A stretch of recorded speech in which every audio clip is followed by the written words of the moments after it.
शान तुम्हें ओडिशा रा जान कोटि कोटि ओडिया रा तुम्हें स्वाभिमान। मु प्रथमे धन्यवाद देवी मान्यवर विधायक डॉक्टर बोमकेश राय को जे कि मत आशीर्वाद मत प्रथमे राजनीतिर पाद देवाई सुजोग देते।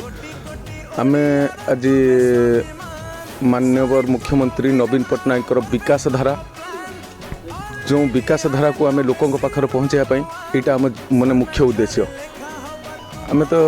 एबे नुआ राजनीति की आसीचु राजनीति विषय किसी भी जानी नथिलु एबे लोकों सहित धीरे धीरे समस्त सहित मिसुचु लोकंर भल पाइबा और आशीर्वाद माने एते विपुल परिमाण अच्छे आम उपर आम उभय प्रार्थी विजयी हो बोली आशा करुचु। आमर खाली मुख्य लक्ष्य ये अंचल विकास धारा किसी नथिला जेबे ठारू आम बापी भाई जितेबाला विधायक हेले विकास धारा तांकरी विकास धारा को लोकों पाखरे पहुँचाऊँ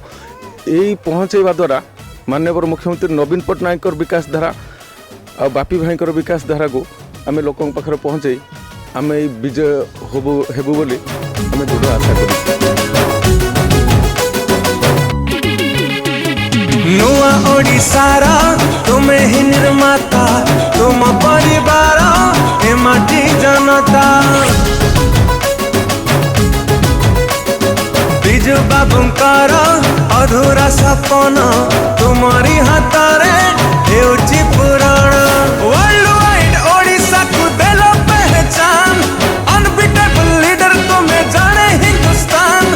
कथा कम काम बेसी तुम स्लोगान हे नवीन प्रार्थी सरपंच प्रतिभा विश्वाल मोर मुद्दा है मो शशुर ये चांदबाली ब्लॉक गोटे नेतृवर्गीय लोक थिले तांकर अधूरा स्वप्न तांकर आशार आकाश विकास हो पारि से मु निष्पत्ति नहीं तांकर आशार आकाश को मु विकास करी आ नालगोंडा पंचायतर भोटर मानक मु भिक्षा करुच्ची डोर टू डोर मते जदि यही सरपंच प्रार्थी रूपे से पदवी मत देखती मोर आशार आलोक को विकसित करी। स्वच्छ प्रशासन निर्मल शासन